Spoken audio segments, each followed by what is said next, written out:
Good morning, everybody. Today's video is going to be all about creating custom storage solutions. It was inspired by Tracy, who is a supporter. She's one of the people that discovered my tip jar in my last video. Thank you very much, everybody. That was greatly appreciated. Tracy reached out to me and said that she didn't have the time to run around trying to find the perfectly sized bits and pieces to make her kitchen drawers and storage cabinets functional for her, maximize its capacity for all of the bits and bobs that she had. She's also on a fixed budget and doesn't want to spend a lot of money. So she asked if I had a solution for her. And I came up with something that both of us are fairly happy with. In fact, I liked it so much I've gone and utilized it in my own kitchen drawers. I've been using it for a little while just to test it.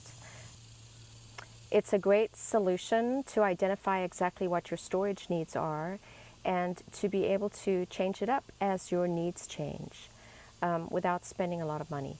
It's also a really good way to come up with a design that you're happy with before you spend a lot of money having something custom built for you out of wood. So this particular solution requires hardly any tools. Basically, you need a pair of scissors, a blade of some kind, an X-Acto blade or a box cutter, and a ruler is helpful. And I found a material I was pretty excited about. It is plastic, so it's waterproof. It's extremely lightweight, and if you know what you're doing and you fold it just right, it's very strong. So I'm excited to show you just how easy it is. I'm going to go ahead and set up a table and get to it. Ta-da! So here are my tools, very basic. And you can see I'm just working on a simple table. So this is the good news about what I'm doing. You can pretty much do it anywhere. And the magic material that I'm using is this. It is basically plastic corrugated sheeting. You've seen these. They make signage out of them because it works well outdoors. And it's basically two pieces of plastic that have a cell structure inside, and that is what gives it its strength and pliability, and it's inexpensive. You can find these at pretty much any craft store. I found it in white and also in black. It probably comes in other colors, but I wanted to use white because I want to be able to see easily what I'm trying to reach for inside all of these drawers and cupboards. So let me show you how it works. It's pretty exciting.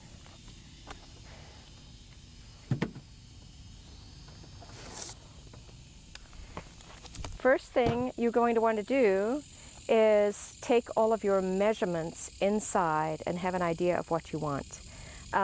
What I did for my kitchen cabinet is I took all of the utensils that I know that I use all the time, and I wanted those readily accessible, and I came up with a plan to make them the first thing that I could grab when I opened a drawer. And then I have actually maximized my space by having layers of storage and a method for them to slide over each other so that I can get to the underneath storage. My particular drawer that I'm going to show you today had some spatial parameters. It's the drawer that's directly under my sink, and so there are some plumbing pipes and things in the back which negate being able to use the full depth of the drawer. But I took that into account with my design, and that's what's so great about this particular material, because you can keep shaving it down as you need it, or if you completely mess it up, it's not that expensive to start over. So once you have your measurements, you're going to want to figure out the type of spatial divider that you're looking for. There's a couple of basic ones that I use all the time. One is to create little boxes, and the other is to create dividers. So I utilized a combination of both for my drawer, and I'm going to show you how to do that. All right, so let's actually take a close look at this material. As you can see, it has these little cells in it, and that's what makes it so lovely to work with.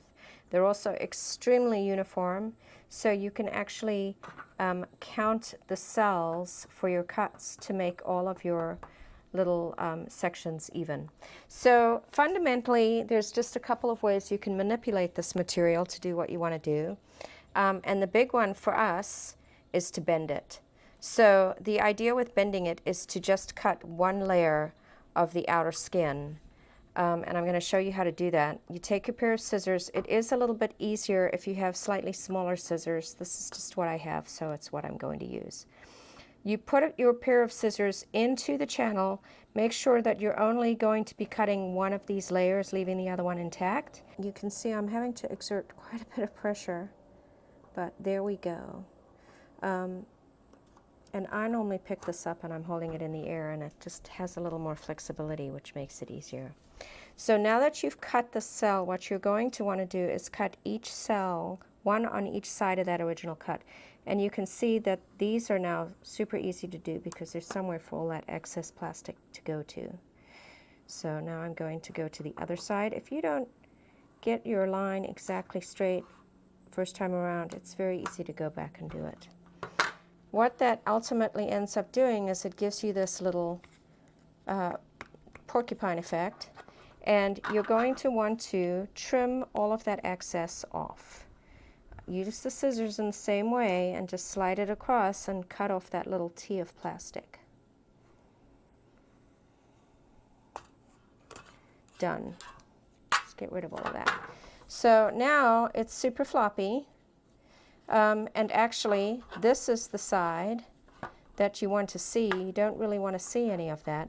You can now create a 90-degree angle, or you can fold it all the way over and create a really strong, double-layered section that can be the side of a box or a divider for bits and pieces. This is ultimately the edge, the exposed edge that I have facing me so that I don't cut myself when I'm reaching in to grab a spoon or something like that. It will also facilitate any spills to just go on either side and not be going down here.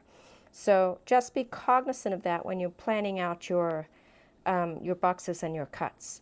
But essentially, this is the basis for most of the custom storage that I would use, is folding this in this manner. If you want to create like a little U-channel, you would then turn this over and fold this on the other side. Let's just go ahead and cut that.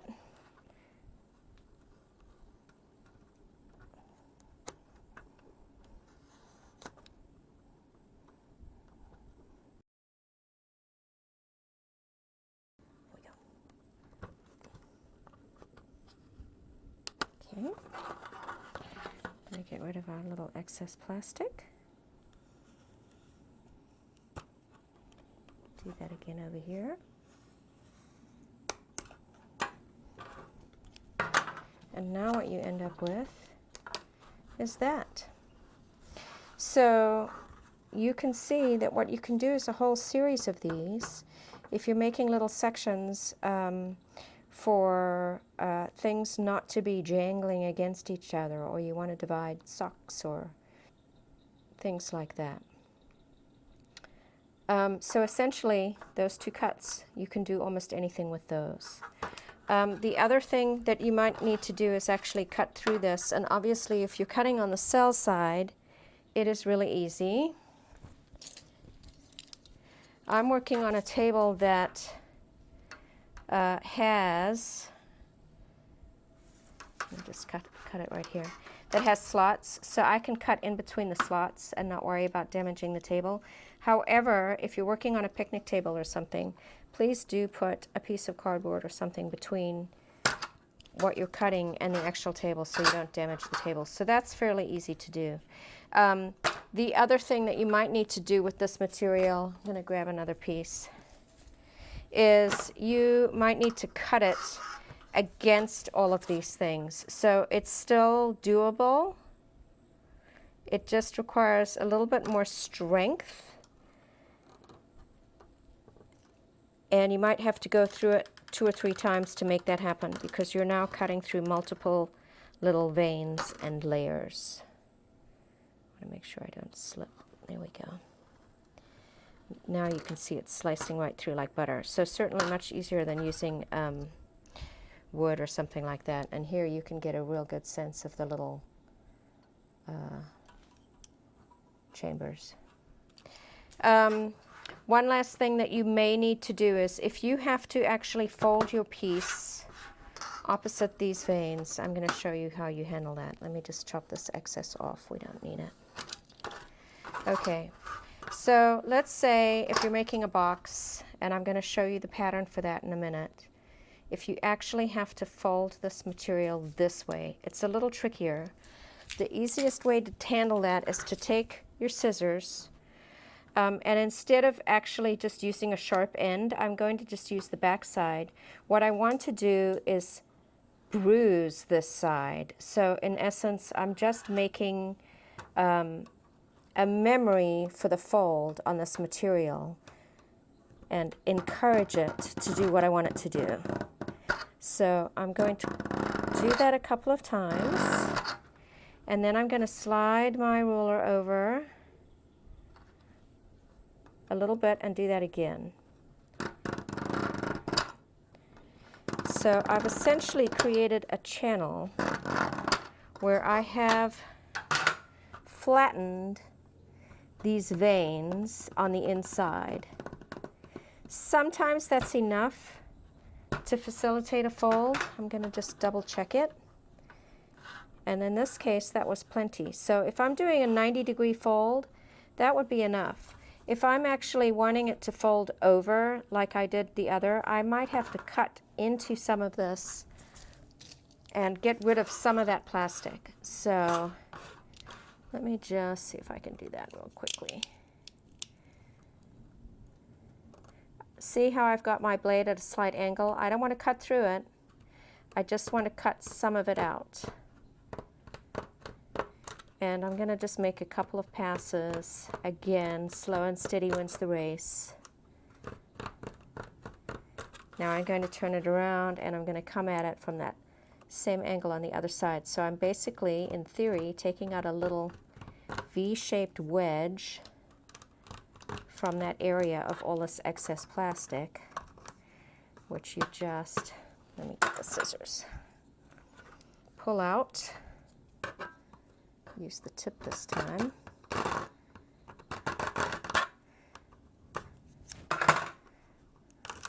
There you go. A little tricky. And now you could actually have enough room to fold that over. I would have to dig out just a little bit more. You can see what happens if you go too far. It splits. So you have to be careful. And you have more propensity for splitting when you're folding it this way than the other way. But still super easy to move, manipulate, and work with. And so once you've done all of your cuts and folds, as you can see, I now have a fabulous divided section for one of my drawers that I'm going to be using. So I'm going to put that aside and show you how to make a box. Ooh.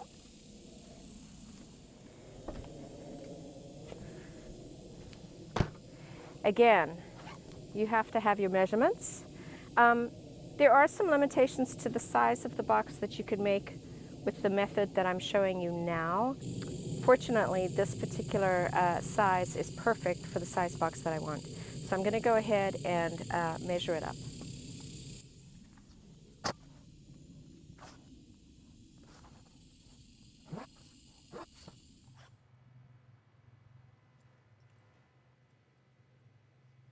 Okay, I went ahead and cut up my box pieces, which basically comprise of 2 pieces.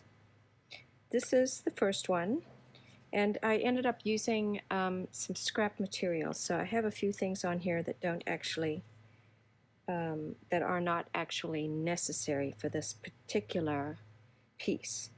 But essentially, I've gone ahead and utilized that cutting technique with the channels over here, and then these ones I had to use that system of kind of gouging out because that's going across the channels. So just to give you a sense of what this will become, ultimately it's going to fold up like that, and these are going to tuck in. And then I'm going to have a second piece that's going to come in and wrap all of that. Let me grab the second piece. Alright, this second piece is actually the longest of the pieces, and this is going to be what I call my outer skin of the box. And I utilized the same system I did before with cutting these channels, with one exception. In two places I actually ended up cutting an extra channel. You can see, let's see if I can do it like there. I actually cut an extra one, and the reason is that's going to wrap around another piece of this material, and I wanted that to have a bigger bend. So this piece will ultimately go like that, and it will wrap the other piece together, and you'll see I don't need any kind of glue or anything to hold this thing together. I did do one other thing on this outer piece, and that is I notched out this last flap, and that's because this is going to go inside the other flap and needed to be shorter. So let me get the other piece out and I'll show you how it works. So I'm going to take my long piece, put that down first, and I'm putting all of my cut sides up. Then I'm taking my, what I call my inside piece, and I'm creating a bit of an X. And you can see how that fits right in there. So these pieces, I actually want those to fold at the end. So I'm gonna just tuck them under for now. And the way this assembles is, these arms come up, and this folds over the arms. Let me get this guy out of the way. He snuck up on me. And they stay right there, and this is extra wide, and that is why I did an extra channel right there. And then I'm going to do the same thing with this other piece. Those lock into place. This comes up and over, and then that comes down, and these side pieces fold down and they kind of lock in place. And there's my box. It's sturdy. It can hold some weight. It's not really going to go anywhere. And because I put this in this manner, it's going to be able to slide on that other one that I built earlier. So very functional for me. Hopefully it will be for you too. I'm going to take all my pieces inside and show you how I fit them in the drawer, and ultimately came up with my storage solution.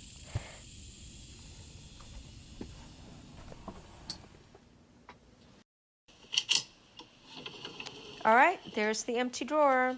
So the first piece I put in were 2 upright beams, and I put a little piece in the back just to hold them together.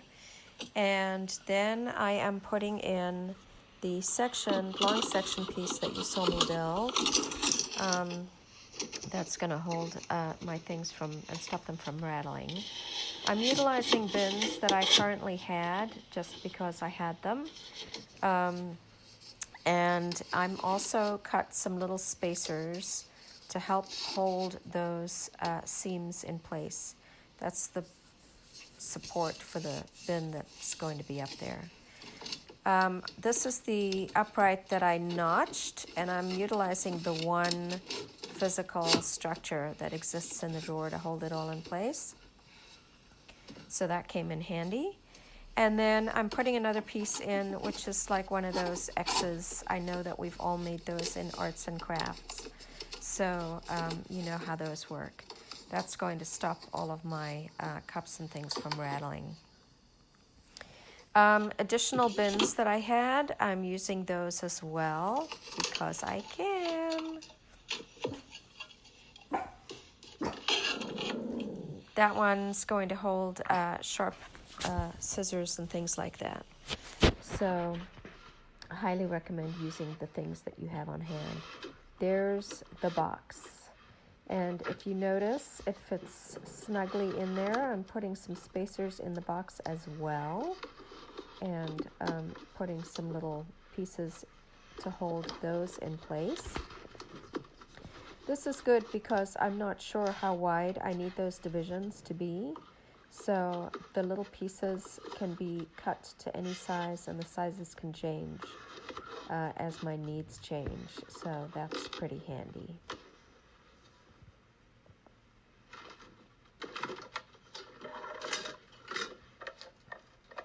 And I think I have, one more bin that I'm planning on using as well. So let's go ahead and put that in there. Look at all that space. I'm very happy with that. Oh, those are my bits and pieces. I keep T-pins and safety pins and things like that in there. And this is the magic of video after I've loaded all of my bits and pieces in there. Nice and organized. Everything has a place. Not a whole lot of rattling when I'm going down the road.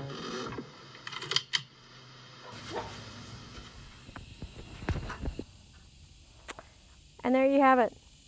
I hope this was helpful, and I really hope that you share with all of us any of the bits and pieces that you create for storage solutions for yourself. Till next time, take care. Happy travels. Bye-bye.